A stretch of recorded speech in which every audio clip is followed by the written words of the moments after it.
ini kami dari kelompok 7 akan menjelaskan tentang tantangan dan solusi Pancasila dalam kehidupan sehari-hari. Kami beranggotakan 5 orang. Pertama, saya Mutiara Ramadhani dengan NIM 0204241021. Saya Dini Pratiwi dengan NIM 0204241004. Saya Fadila Effendi dengan NIM 0204241019. Saya Aidilia Syafira dengan NIM 0204241034. Saya Nasrul Alamin dengan NIM 0204241009. Baik, Pancasila adalah dasar ideologi negara Indonesia yang menjadi pedoman dalam kehidupan kebangsaan dan bernegara.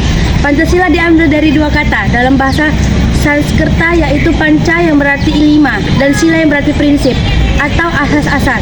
Secara keseluruhan, Pancasila merupakan 5 prinsip atau asas fundamental yang menjadi dasar kehidupan masyarakat Indonesia.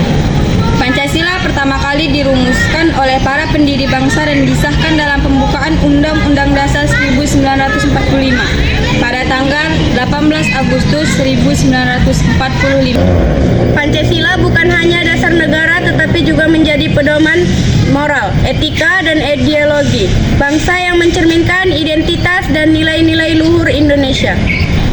Jadi, Pancasila sebagai dasar negara dan pandangan hidup bangsa Indonesia memiliki peran penting dalam menjaga persatuan dan keharmonisan masyarakat yang beragam. Setiap sila yang ada di dalam Pancasila mengundang nilai-nilai luhur yang menjadi pedoman bagi setiap warga negara dalam bertindak dan berperilaku. Namun, dalam penerapannya tidak dapat dipungkiri bahwa terdapat berbagai tantangan yang muncul di tengah kehidupan bermasyarakat. Keberagaman suku, agama, budaya, dan latar belakang sosial seringkali menjadi ujian dalam menjaga konsistensi penerapan nilai-nilai Pancasila. Ketidakpahaman, konflik kepentingan, dan minimnya kesadaran akan pentingnya hidup berdampingan seringkali menjadi penyebab pergeseran dari nilai-nilai tersebut. Oleh karena itu, penting untuk mengidentifikasi dan membahas tantangan-tantangan ini secara mendalam, sehingga dapat ditemukan solusi yang tepat untuk menjaga relevansi dan keberlanjutan Pancasila dalam kehidupan sehari-hari. Dalam pembahasan ini akan mengulas berbagai tantangan yang dihadapi oleh masyarakat. Dalam menerapkan Pancasila, khususnya dalam konteks kehidupan beragama, bermasyarakat, dan bernegara.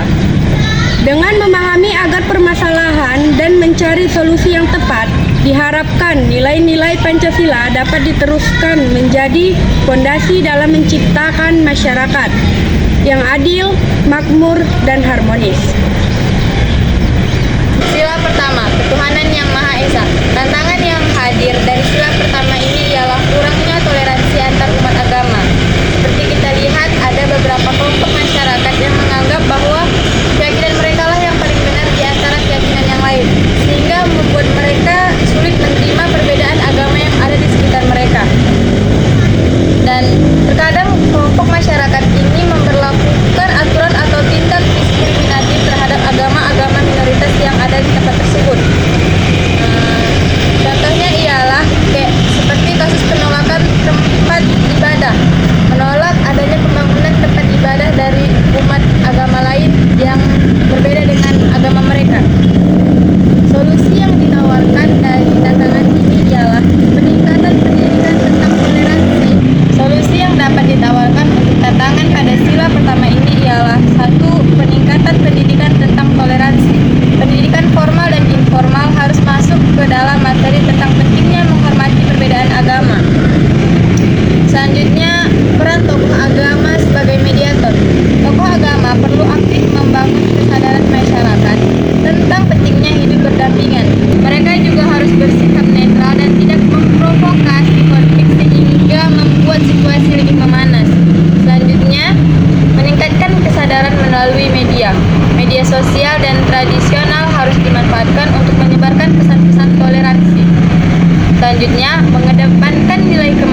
perdamaian terhadap sesama dan memandang agama lain sebagai sepakat bahwa agama mengajarkan kasih sayang, keadilan dan kepedulian terhadap sesama tanpa memandang adanya perbedaan antar agama.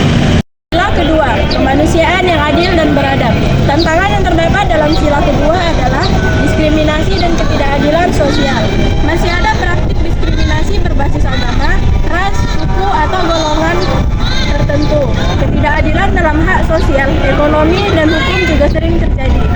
Solusi yang dapat dilakukan adalah peningkatan kesadaran atau hak asasi manusia, mengadakan kampanye, seminar, atau pelatihan untuk meningkatkan kesadaran masyarakat tentang pentingnya menghormati hak asasi manusia tanpa memandang perbedaan.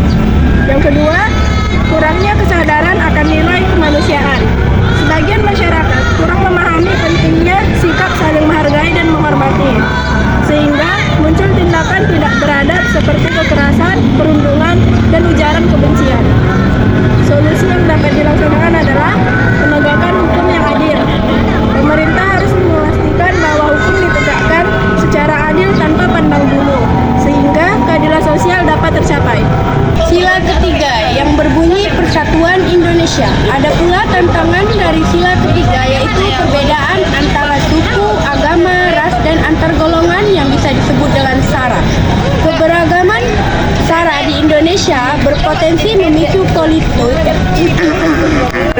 Keberagaman SARA di Indonesia berpotensi memicu politik jika tidak dikelola dengan baik. Ada pula solusinya, yaitu penguatan pendidikan karakter yang menanamkan nilai-nilai Pancasila, toleransi, dan cinta tanah air yang sejak dini melalui pendidikan formal dan informal. Penyebaran hoaks dan ujaran kebencian, yaitu informasi yang tidak benar, dapat memecah belahkan persatuan. Yang ada pula solusinya, peningkatan pengawasan terhadap media yang mengawasi penyebaran hoaks dan ujaran kebencian serta memberikan edukasi tentang literasi digital kepada masyarakat. Yang ketiga, kurangnya toleransi, yaitu ketidaksediaan menerima perbedaan dapat memicu konflik sosial.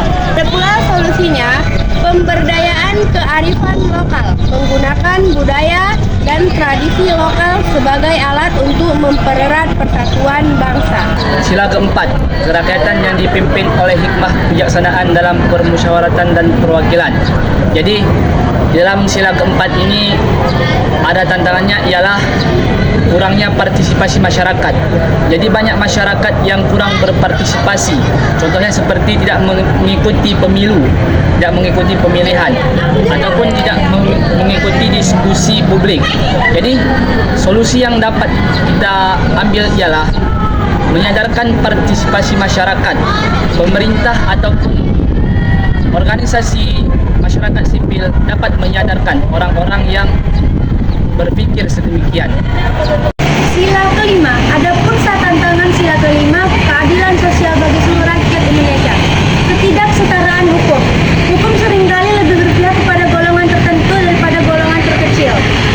Korupsi dan nepotisme, praktik tidak adil dalam pembagian sumber daya dan pembagian keputusan merugikan masyarakat kecil. Adapun solusinya,